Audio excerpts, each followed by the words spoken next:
Right then, you lot, welcome back to the channel. Today we're not talking about sheep shearing disasters or my latest tractor fiasco. No, today we're getting serious about something crucial: sustainable farming. Now, before you switch off thinking this is some hippy-dippy nonsense, listen up. Sustainable farming isn't just about saving the planet, though that's a rather important side effect. It's about making your farm more productive, more efficient, and frankly, more profitable. We're talking about working with nature, not against it, to produce better food and a healthier environment. So buckle up as we delve into the top 10 sustainable farming practices that can boost your yield and make your farm the envy of the countryside. Now, let's talk about crop rotation. It sounds like something they teach you in agricultural college, and frankly, it's about as exciting as watching paint dry.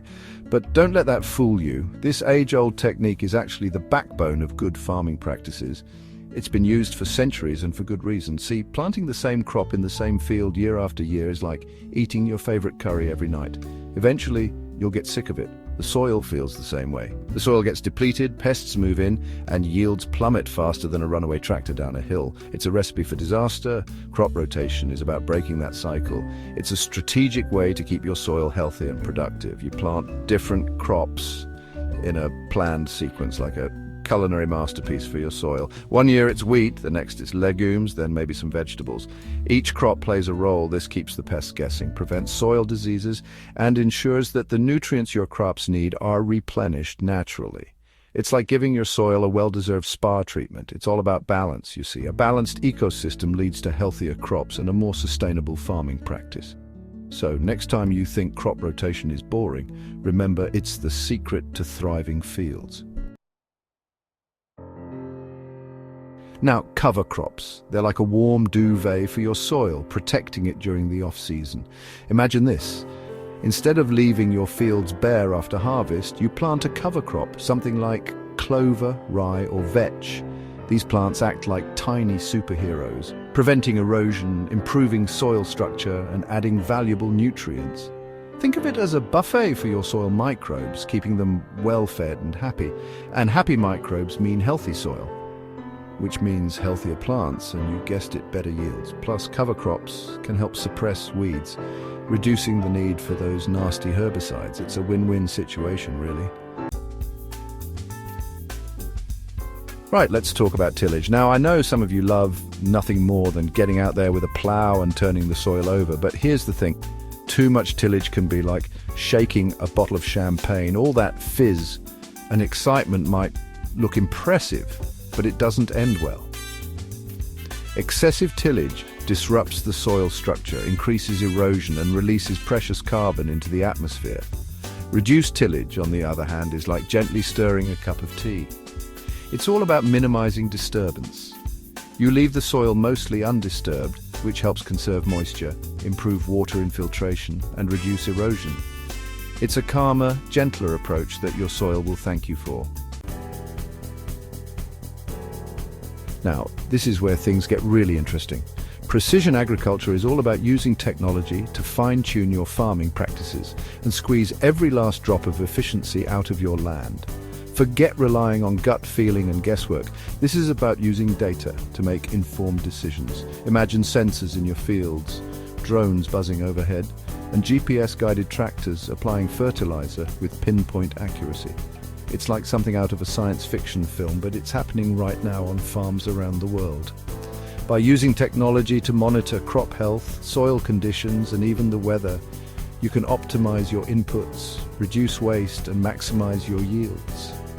It's farming for the 21st century. Now let's talk pests. Those pesky critters that love nothing more than munching on your crops and driving you up the wall. They can cause significant damage, leading to reduced yields and financial losses for farmers. The traditional approach has been to nuke them with chemicals, spraying pesticides liberally to eliminate the threat. But that's like using a sledgehammer to crack a nut. It might get the job done, but it causes a lot of collateral damage. Overuse of chemicals can lead to unhealthy soil, water contamination, and even harm beneficial insects.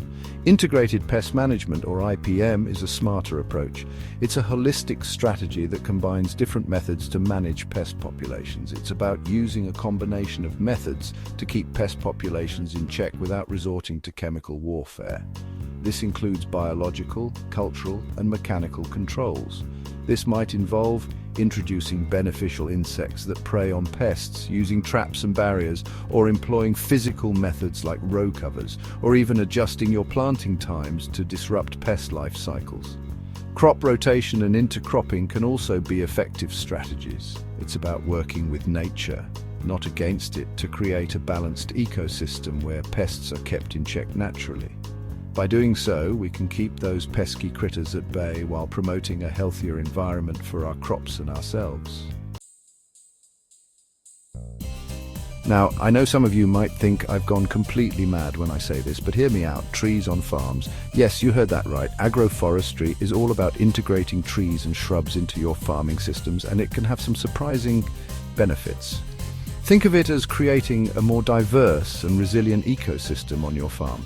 Trees can provide shade for livestock, reduce wind erosion, improve soil health, and even provide an additional source of income. It's about thinking outside the box, or should I say outside the field, and finding ways to work with nature to create a more sustainable and productive farm. Right, let's talk organic farming. Now, I know what you're thinking. Isn't that just farming like they did in the olden days before all the fancy chemicals and machinery? Well, yes and no. Organic farming is about going back to basics, but it's also about embracing modern science and innovation. It's about working with nature to create a healthy and balanced ecosystem on your farm. This means saying no to synthetic pesticides, herbicides, and fertilizers, and instead relying on natural methods like compost, manure, and crop rotation. It's a more holistic approach to farming that focuses on building soil health, conserving water, and promoting biodiversity. Now, let's talk water. It's the lifeblood of any farm, and in many parts of the world it's becoming increasingly scarce. That's why water conservation is more important than ever. Fortunately, there are plenty of techniques you can use to save water on your farm, from simple things like fixing leaks and using mulch, to more advanced methods like drip irrigation and rainwater harvesting.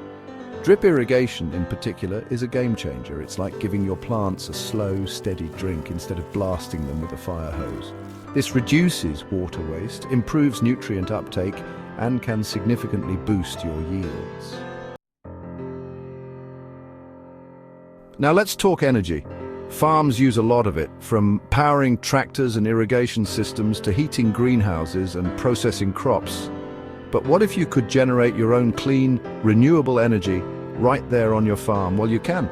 Solar panels on barns, wind turbines in fields, and even biogas digesters that turn farm waste into energy are becoming increasingly common sights on farms around the world. Not only does this reduce your reliance on fossil fuels, but it can also save you money on your energy bills and even provide an additional source of income. It's a win-win situation for your farm and the planet. Finally, let's talk waste. Farms produce a lot of it, from crop residues and animal manure to packaging materials and old equipment. But what if you could turn that waste into a valuable resource? Well, you can. Composting is a fantastic way to recycle organic waste like food scraps, yard waste, and animal manure into a nutrient-rich soil amendment. It's like magic, turning trash into treasure. And it's not just good for your soil. Composting also reduces greenhouse gas emissions and helps close the nutrient loop on your farm. So there you have it. 10 sustainable farming practices that can help boost your yield, save you money, and make your farm more resilient. These methods are designed to not only improve your productivity, but also ensure that your farming practices are environmentally friendly and sustainable for the long term. From crop rotation and cover cropping to precision agriculture and renewable energy, there are plenty of ways to farm smarter, not harder. Each of these techniques offers unique benefits that can help you manage your resources more efficiently and reduce your environmental footprint. Now, I know some of these practices might seem a bit daunting at first, but trust me, they're worth the effort. With a little patience and persistence, you'll find that these methods can significantly improve your farm's productivity and sustainability. Start small, experiment, and see what works best for your farm. Don't be afraid to try new things and learn from your experiences. Every farm is unique, and what works for one might need some tweaking for another. And don't forget to share your experiences in the comments below. I'd love to hear from you. Your insights and feedback can help other farmers who are also looking to adopt sustainable practices. And as always, if you found this video helpful, don't forget to like, subscribe, and hit that notification bell for more farming insights.